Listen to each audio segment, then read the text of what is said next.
about American Muslims? Are they doing enough here at home? Joining us now is a Muslim American journalist and Middle East analyst, Imran Anwar. It's good to see you. Thanks for being here. Thank you for having me. All right, so we'll get to the madness in Israel in a second. Let's just talk about here at home. Why is it that we don't hear more American Muslims coming out either in mosques or on the airwaves and saying suicide bombings are wrong, killing civilians is wrong, no matter how oppressed you may feel, it's all wrong? Why aren't we hearing it? Absolutely a good question that the American people should hear the answer to. Several points come to mind. First of all, it's not newsworthy if I go out on the street and say I am against terrorism. It's more newsworthy if I, as a Muslim community leader, were to say death to America or something. Now, there I'd like to beg to differ with you, because, frankly, if you can find somebody, you know, a religious leader who's willing to come in here and sit on our show and say, you got it, you have my word, he's right there. I'll have him on here live. We're having trouble trying to find people who are willing to say it. Is it because they don't believe it, or because they're afraid to say it?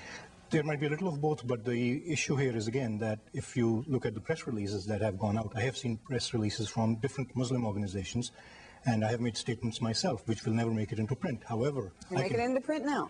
Well, even better, I'm on television with you. But the important thing here is, again, that if we are not given the opportunity, as much as I have been honored to have this opportunity to speak to you and the American people, the impression the American people might get is, one, that we are not saying anything. So we don't get the coverage because we're not very visible in the media in general. Two, can we do more? Absolutely. Does the Muslim community need to come together with the American people that it's part and parcel of and say, we are one with you. This is our country as much as anybody else's, and we are as much victims of terror, whether it be in Israel or in Kashmir or in America. We're all victims together. So let's work together to get justice and condemn terrorism in all its forms in all places in the world. Okay, there may be some Americans who hear you say that the Palestinians are victims of terror, and they might go, whoa, wait a minute, you know, Palestinians, there are suicide bombers going into Israel blowing up civilians, but we don't see a whole lot of Israelis going into the territories and blowing themselves up and killing civilians. Absolutely. Because, so how is it equivalent? Because the Israeli civilians do not need to do that. Number one, they have a much more powerful army than Palestinians have in the sense of their security apparatus. The second thing is that the fight is about land. It's not a religious fight. It's not a fight between two peoples, Palestinians and Jews, or That's Muslims true. or Politics. Jews. It's politics and land. If you solve the root cause of the problem, these people have more in common than anything else. Now, the problem here is that the leaders of these two groups, who are pretty aged gentlemen themselves, they are really, I don't think they have an interest in peace, both of them. So the people are basically victims on both sides. So are you saying that these are two old schoolyard bullies who can't stop from, you know, circling around the schoolyard and just blooding each other's faces? Absolutely. When you think about it, look at the ages of these gentlemen. I hope they both live to be long, centurions if they want to be. But really, it's two 60, 70-year-old men who have grudges against each other, who are both soldiers and fighters, who are both terrorists in my book because they have both been guilty of crimes in the past that we don't have the time to go into. But they're both guilty of that. But today, it's their personal fight. And maybe they're standing on their own, in their own mind on issues, but it's really their fight that the people of those territories, as well as the rest of the world, are paying the price for. Right. Well, that's true. Everybody is paying the price. But explain something to me, if you can, about what Arafat is doing. Right after the president was in the Rose Garden yesterday and said what he said, Yasser Arafat sent a spokesman out to say he accepts the Bush plan without conditions, right? Absolutely. Anthony Zinni goes in to meet him this morning, and they sit for an hour and a half. We get word from Israeli media that he's come out and said that he rejects it as long as Israeli tanks are still in the Palestinian territories. It makes you wonder if nothing's going to happen, because there will always be oh, here's one thing, oh, but I'm teaching it.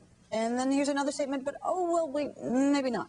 And how do we trust Arafat? How does anyone trust Arafat? The same way, I think the issue of trust goes both to Yasser Arafat's trustworthiness or to Ariel Sharon's. They both have their own goals. They will do what they like, what is important for them to do, or how to be perceived by their own people. But the truth is, we don't have anybody standing by right behind Yasser and right behind Ariel who are ready to take up the reins. The problem here is that, at least to the credit of the Israeli people, they are a democratic society where Mr. Sharon's policies we have seen have failed. Now, I'm not such a big fan of Mr. Netanyahu either, but there could be a transition of power there, or Mr. Barak could come in, or hopefully some great leader like the late Mr. Rabin might come in. The problem with the Palestinian side, and this is one of the tragedies of many Muslim nations in the world, is that we have more dictators per capita than any other country in the world, or any other race or religion in the world. Well, thank goodness you're saying it. I mean, I've studied the Islamic world for years, and it's, you know, it seems like it's one thing that people are afraid to say. No, because... And it's so much of the fomenting all the stuff about Palestine is so that they can take the focus off of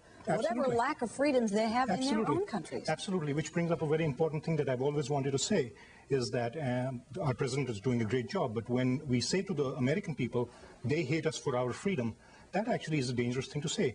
They, if we're treating they as the Muslim people of the world, they are looking for our same values. They're looking for the same freedoms. They love Big Macs and Apple Macs as much as we Americans do, and they're looking for our values and our cultural. Baywatch is the most popular show in most parts of the world, for example. I'm not saying that's a good thing. Don't get me started on that. I'm not saying that's a good thing, but the issue again is that they would love to have our values. Denim and democracy, they would be great exports for our country if we did not side so many times with people who are tyrants in that part of the world. And we, because of their actions, are perceived as the bad guys, because it is thought that we keep people like the rulers of Saudi Arabia, or dictators in Egypt, or even in countries like Pakistan in the past, we keep them in power, and that's why the people who are their victims end up hating America for it, and we paid the price on September 11. We cannot afford to do that anymore. Journalist Imran Anwar, thank you very much, and I'm not kidding about that offer. You can find us people who are willing to stand up and say terrorism is wrong. Put them on the air. Thanks again. I'll send you a list.